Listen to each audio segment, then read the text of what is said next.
ladies and gentlemen, welcome to Addis Dialogue from Ethiopian Broadcasting Corporation with me, Gzacho Derrim. Billions of world population were displaced due to man-made and natural calamities.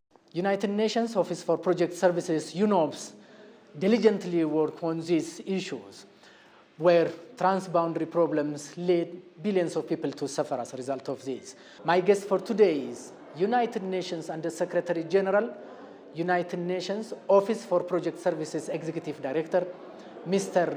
Jorge Moreira da Silva. Do stay with us.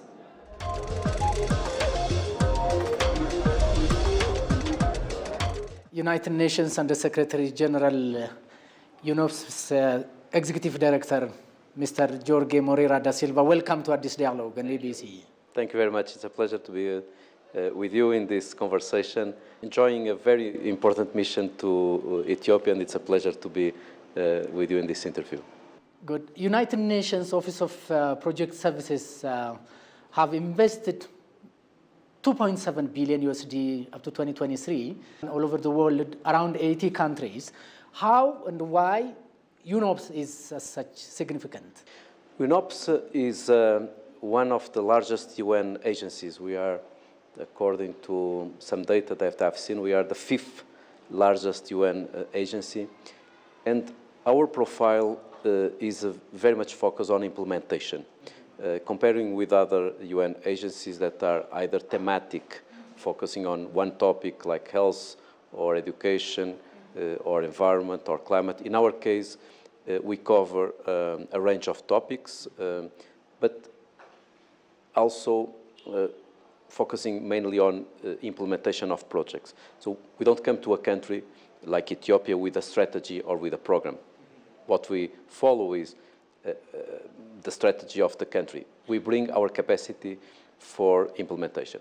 So as you said, we deliver between $2.7 to $3 billion of projects every year, working in significant number of countries, more than 80, but if you include some other work that we do through our hosted entities, it goes even to 150 countries. And our role is on infrastructure, so we build roads, schools, hospitals, energy transmission lines, renewable energy production, also digital platforms. So this is work on infrastructure. Then we also engage a lot in projects on procurement, procuring goods and services on behalf of our partners, being governments or UN agencies. Why is this relevant? Because we can help reducing the costs, we can help increasing transparency, and helping increasing competition in the market. And finally, we engage a lot on peace and security, such as removing mines and explosives. This is an important work. As you know, the unexploded ordnance affects every year thousands of people in the world that getting killed or severely injured, people that live in conflict-affected areas that after the conflict or during the conflict, they deal with unexploded ordnance. So as part of our mandate, we help UNMAS, which is the UN entity in charge of mine action. We help them operationally removing the mines and explosives. So this is UNOPS mandate. It's focusing on getting things done. We are very practical. I used to say that we are the engineers of the UN system. When you see people with a hard hat in the construction, this is us. We do construction, we get things done, and I'm very proud about this work. Great, awesome. You are touring currently Horn of African states, Somalia, Sudan, and Ethiopia. What did you observe? I went to Somalia, to Sudan. And the Horn of Africa is obviously in a very challenging context. I'm particularly worried with the situation in Sudan. Sudan is one of the largest, if not the largest, humanitarian crisis in the world. 30 million people facing immense humanitarian need, half of the population facing famine and food insecurity, 13 million people forced displaced. But unfortunately, despite all these numbers, it's no longer in the news, or not so much in the news. And when I see the numbers from the international community, I think it's not consistent with the needs. You know how much money is needed for Sudan? Minimum, in terms of humanitarian needs. I'm not even talking about development. I'm talking about humanitarian and emergency needs. The people in Sudan, they need $4.2 billion. Do you know how much money has been provided out of this? Yes, 4.2 USD dollars. Only 7% of this has been provided. Yesterday, I visited an internally displaced people camp, and I could see the very fragile situations with 1,000 people staying in the same place with 3 toilets, 3 latrines. So obviously, it's important that the international community provides more support to the Horn of Africa, more support particularly to the conflict-affected areas, but at the same time that the parties in the conflict, namely in Sudan, engage in a genuine dialogue. But the same happened in Somalia. 3 decades of war with the proliferation of improvised explosives affecting the security of the people. 1/3 of our population living in very difficult conditions, almost half of the population facing extreme poverty and climate impact. So it's really important that this crisis in the Horn of Africa, but more broadly in Africa, get the visibility, get the attention in the donor community. I know that we have a war in Ukraine, we have a war in Gaza, we have tensions and conflicts in Myanmar, we have also a fragile situation in Afghanistan. But let's not forget some of the conflicts in Africa that didn't disappear just because we have other conflicts. So we need, rather than lowering the bar and reducing the solidarity, we need to raise the bar and provide all the support for the people in it. So that's what I've been calling for the international community. It's not the time to decline official development assistance, it's a time to increase official development assistance. And as we have said in the course of our discussion, it is a volatile region, and yet many countries have similarities in terms of culture, in terms of psychological makeup, because they share many things in common. As per the Agenda 2063 of the African Union, regional integration is so important to enhance their capability and their resilience. If not, tragedy of the commons will be there. The point that you have just made is a very important point, which is the regional integration is the best way to create the conditions for economic and sustainable development. Fragmentation doesn't allow trade. Without trade, there is no development. And that's why infrastructure plays a critical role. Without roads, without electricity lines, without broadband facilities, without waste management, without water and sanitation, there is no integration. So my point is infrastructure is key, and I will share with the colleagues and the citizens that are watching this interview a number that is quite eloquent. 92% of the Sustainable Development Goals, so I'm carrying a pin, the pin with the 17 SDGs, 17 Sustainable Development Goals, goals that are about peace, people, planet, prosperity, and partnership. So 17 goals, 169 targets. 92% of all the targets will be implemented only if we get the right infrastructure. So if we don't get infrastructure, we will not succeed on Sustainable Development Goals, and the same on climate action. So the Agenda 2063 ultimately depends on front-loading more infrastructure in Africa, and it's an area where we need everyone. We need the development banks, we need the states, we need the UN, we need the private sector, because we need 3 things. We need finance, we need policy, and we need implementation. And this requires joining forces. Okay. In this regard, Horn of Africa is still prone to cyclonic drought, where ensuring food security is still at stake. How do you see Ethiopia's initiative in combating climate change through green legacy initiatives? I think that the climate agenda cannot be only focused on mitigation. For many years, we have been just talking about mitigation, which is reducing emissions. That is key. And by the way, I hope that from now until November this year, we will get all governments in the world agreeing on more ambitious targets to reduce emissions. We need to get into the 1.5 degrees objective, but unfortunately, if you take all the targets from the countries, we are in a trajectory towards an increase of 2.6 to 2.9 degrees. So therefore, we need more ambition on mitigation, which is reducing emissions, renewable energy, energy efficiency.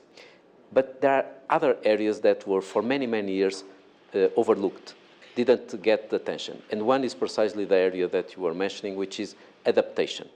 It's helping the countries adapt to the unavoidable climate impacts, because there are some impacts that we are no longer being able to stop. We have to deal with the consequences of things that we have done in the past. That's, so the floods, the hurricanes, the cyclones, the proliferation of climate disasters that are happening now are not a result of the emissions from today, are a result from the emissions from yesterday, from the day before. And therefore, even if we stop all the emissions now, we will still have consequences in the future. And that's why countries need to adapt. What's the problem in the Horn of Africa, but more broadly in Africa? There is a very unfair situation, which is the countries that emit less greenhouse gas emissions are the countries most affected by the climate impacts. This is the most unfair element of the climate crisis. Ethiopia is not one of the countries that emit most CO2. Sudan is not one of the countries that emit more CO2. Mozambique, Somalia. But they are the countries that are getting more affected by the climate impacts. That's why we need more investments, more solidarity, and more policies on adaptation. And adaptation means water, forest management, spatial planning, risk management. But there is a third element, if you allow me, that is also important on the climate agenda. That is loss and damage.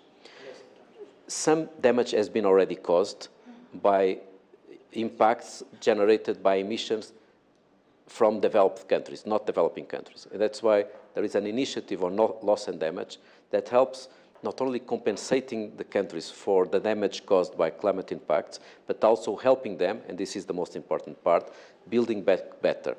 We have now 2 initiatives on loss and damage that have been put in place, and it's important that those initiatives get more traction. One is the fund, the loss and damage fund, that is not sufficiently resourced. So again, I call on the international community to provide more resources for the loss and damage fund so that this loss and damage fund can provide resources to developing countries. And the second initiative, which is managed by UNOPS and by UNDRR, is the Santiago Network on loss and damage, with technical assistance helping the countries to get the best projects to build back better.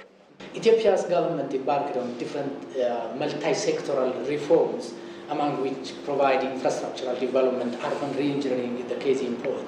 How did you observe it? What did you say on that? I'm aware of the reforms, the pathway for prosperity, all the structural reforms that are being put in place, initiatives such as the Green Legacy. There are many important initiatives being put in place, and I think it's an important signal. I cannot enter into the politics.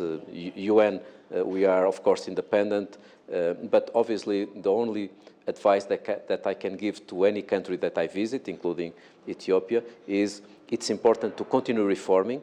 It's important to continue attracting investment, and from our side, we are ready to help implementing. Regarding the concrete situation in Ethiopia, I had the chance in my meetings today, based on our experience, to outline 2 areas where I think that we can be helpful. One area is procurement, the other area is infrastructure. Why?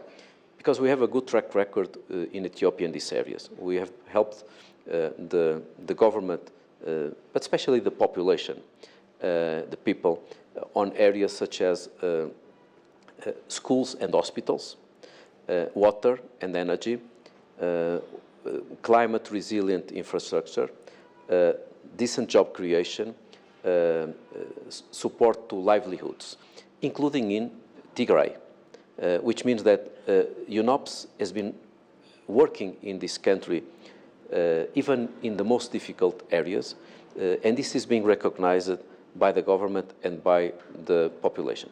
Looking forward, where can we go even further? Continue doing procurement, which is helping Ethiopia procuring, buying and procuring goods, which helps lowering the costs and increasing transparency and competitiveness, but also on infrastructure, helping on the project management of the project. There are areas that are very important, like energy, water, sanitation, waste management, digital infrastructure.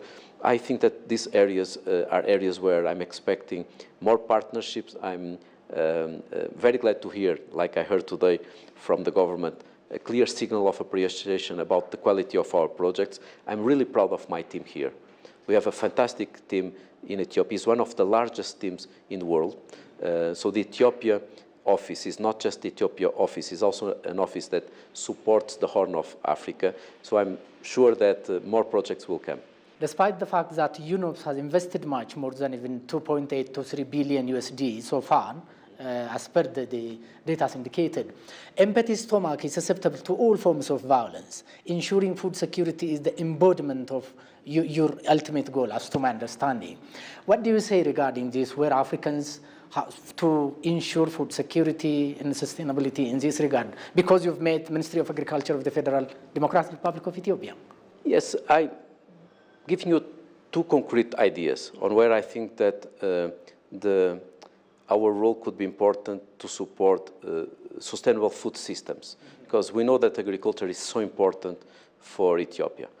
And it's not just the coffee. The coffee for Ethiopia is outstanding. It's outstanding. But there are many other products in Ethiopia that are very important. So the question is how to make the farmers getting more income, how to ensure that agriculture is more sustainable, and how to ensure that you can put more products in the market, in the international market, and addressing the food security.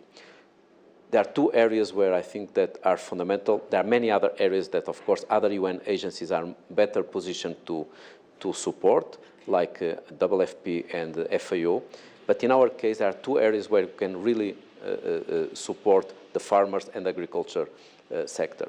One is feeder roads, building roads to connect easily the farmers with the markets. The farmers produce, and they need the products to be put on the market. If they produce, but they struggle to get the products in the market, it's a problem. So roads, constructing roads, rehabilitating roads in rural areas, it's key. It's an enabler for the market, and it's something that we do all over the world. The second area is water. It's impossible to have sustainable agriculture without sustainable water supply and sanitation. It is an area where we have good practices. Final area is solar energy. Ethiopia has a huge potential on solar. To lower the costs on agriculture production and to make agriculture production more sustainable and reliable, the use of solar helps. So using solar energy to help getting the water pumped and getting to the farms, using solar energy to support the facilities, the machinery on agriculture is important. So we can do these three things: water, solarization, and the feeder roads. United Nations Under Secretary General UNOPS Executive Director, Mr. Jorge Moreira da Silva, thank you very much for your critical analysis. Thank you, and thank you for having me today. Thank you very much. Thank you, it's a pleasure. Thank you. Thank you. Thank you. Ladies and gentlemen, by this we come to the end of today's show. You can follow us on different social media platforms of Ethiopian Broadcasting Corporation. Thank you for being with us. Until we meet with another edition of Addis Dialogue, goodbye for now.